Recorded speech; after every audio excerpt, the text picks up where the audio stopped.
Hello, salam alaikum, dobry den, ni hao, and privyet. Growing up, speaking was one of my biggest insecurities, but not in the sense that you might be thinking of. Growing up speaking 3 main languages, then learning 2 more, speech was an inconvenience to me. I used to stutter a lot, slur my words, or end up blurting out a statement that wasn't even comprehensible. My name is Eldar, I'm 16 years old. I'm from a small landlocked nation in Central Asia called Kyrgyzstan, but I've lived here in Prague my entire life, going to the International School of Prague. As I said at the start, I had trouble speaking as a kid. So today I want to share my journey and my learning of how I found my own voice through the many languages I spoke.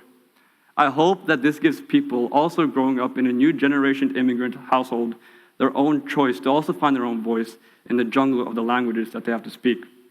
From me speaking my 3 main languages, English, Kyrgyz, and Czech, in the 3 main different social situations I was in, from outside Czech extracurriculars, to back home, and then back to school, and then learning Chinese and Russian, it felt like my tongue was tied by the languages I had to speak. As with anyone that is not a genius, learning a new language is hard. I was 5 years old when I first started going to a British school here in Prague, where I had my first introduction to English. Before that, I'd only been speaking my native tongue, Kyrgyz, and a little bit of Czech from the Czech kindergarten I used to go to. And like any other hyperactive kid, mixing up the languages, their words, and their pronunciations was very common. Especially as I moved here to the International School of Prague, English quickly surpassed my abilities to speak Kyrgyz and became my main language. And as after-school Czech activities became more frequent, speaking became harder. Not because I wasn't confident in myself when I was talking, but just because it was harder. I would have trouble pronouncing the zh, sh, and zh sound in Czech that I know many others struggle with because it requires that Czech authenticity to confidently pull it off. So whenever I was in public talking to random strangers or at my Czech extracurricular activities, they would have a hard time understanding me, making me think that I was the problem, which I kind of was. I was the problem. But for little old me, that concept was hard to understand. And this wasn't a problem for me with just Czech. It was also a problem for me with my native tongue, Kyrgyz.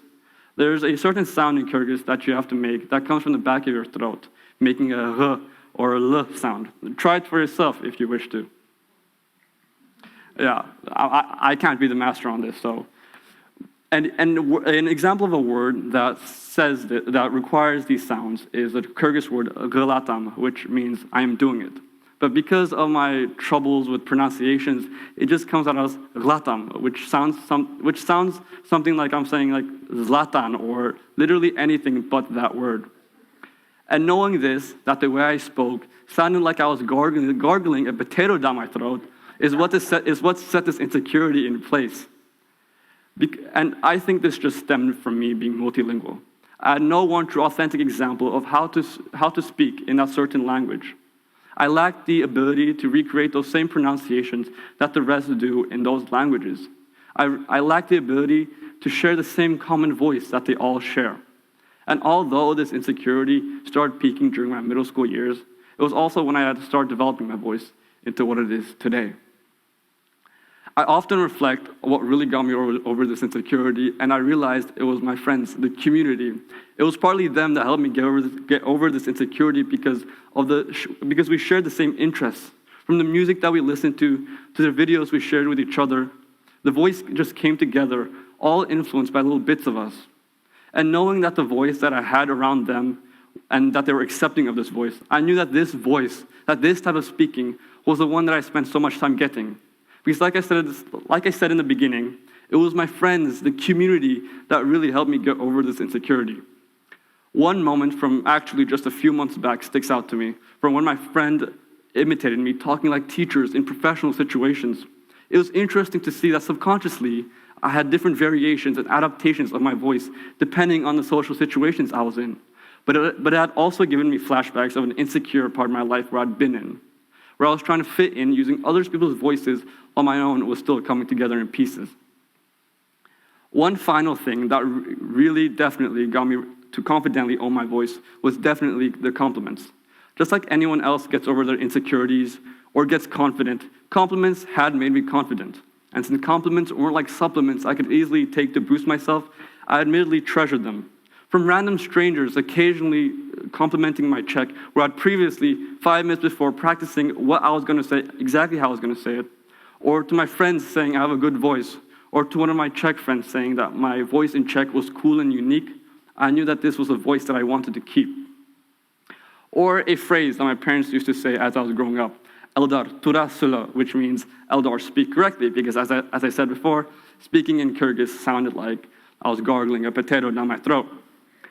But as I started developing my voice into what it is today and became more confident, I heard that phrase less and less, indirectly signaling that, hey, my voice was getting better and it was being understood and accepted by others other than me.